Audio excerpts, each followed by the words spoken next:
For the time being, the Flying Tigers were kind enough to host us as we performed reconnaissance near a fascist research and development base. The enemy's fighter cover made it extremely risky for us to fly anywhere near the research base. So, as an alternate means to gather intelligence, we planned on landing a small ground vehicle in the mountains near the enemy base, with the thinking being that this vehicle would be small enough to avoid detection. By hiding out in the mountains, Will could observe the activity at the enemy base and radio back his findings. The plan was that after observing for a few days, Will would radio for a pickup, and we would fly back and recover him. The reconnaissance vehicle did have to be pretty small, as the limitation being that it needed to be able to fit underneath our aircraft. Will also insisted that the vehicle be armed, but we didn't want to make the vehicle too heavy, since we had to both transport it by plane and it needed to be able to navigate the mountains. Another design choice was to keep the vehicle entirely electrically powered. This would keep it a lot quieter. Since Will would be doing this mission by himself, we needed to do everything we could to help him avoid detection. We were able to find a large caliber machine gun turret lying around the Flying Tigers facility.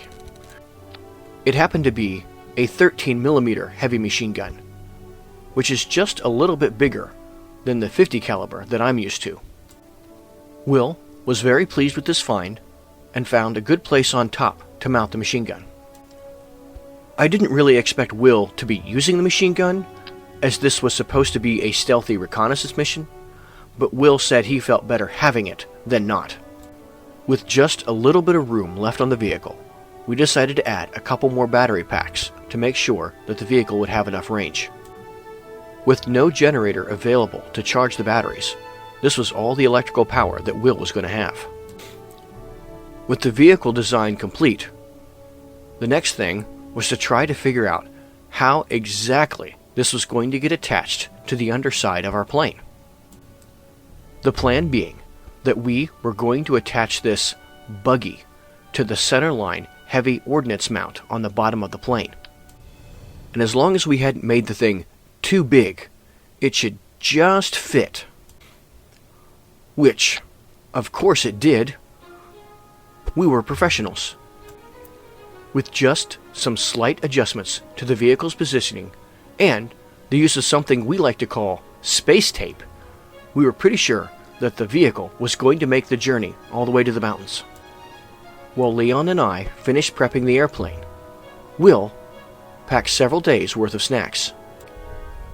And with that, we were ready to head back to the fascist research and development base.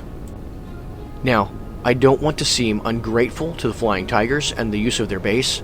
However, it was very small, and we were already realizing that we were probably going to need our own facility for conducting missions like this. I asked Leon how the airplane was flying with the payload strapped underneath, and he said that performance hadn't been hindered much. So that was encouraging, as we were going to need to make a pretty sketchy landing on the mountainside. And thanks to Leon's experience, the landing was far smoother than I expected. And what was maybe even more remarkable is that the buggy didn't suffer any damage at all either. So with that, it was time for Will to get out. Leon and I both wished him luck, so if everything went according to plan, we would be landing here again to pick up Will. However, as one might guess, not everything was going to go according to plan.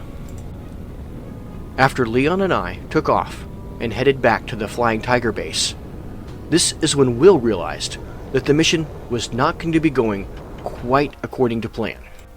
As Will approached the enemy base, he realized that his radio was not going to be able to make contact back with us. And Will definitely was going to have some intelligence that he needed to share. Far more concerning than the enemy's experimental fighters was this new rocket they were developing. The Allies certainly didn't have anything like that. With no way to report back to us, Will decided to improvise. There were 3 enemy planes parked in front of the hangar, so Will decided to disable 2 of them and see if he could take the 3rd one back to us. He destroyed the landing gear on the flying wing and then shot out the rudder on the Ju-87. I think, from the enemy's perspective, they were busy watching the rocket launch, and Will acted so quickly that they didn't have any time to react. Will is an extremely competent soldier, and a bit of an engineer. However, he's not a pilot. But that fact did not deter him from taking whatever kind of weird fascist plane this was.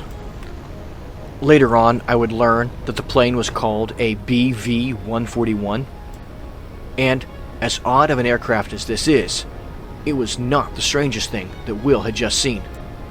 But Will had to land safely to report any of this. But Will is not a pilot. And yet, he was fortunate enough to report what he saw. Which, after we reported that the fascists were able to launch the first Kerbal-made object into space, we received a significant boost in funding.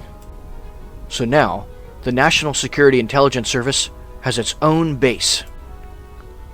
From here, we would be able to conduct more reconnaissance missions and begin doing some research and development on our own.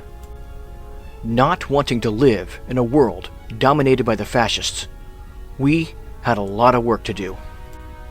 We needed to gather as much intelligence as possible about the enemy's secret projects and begin developing a few of our own.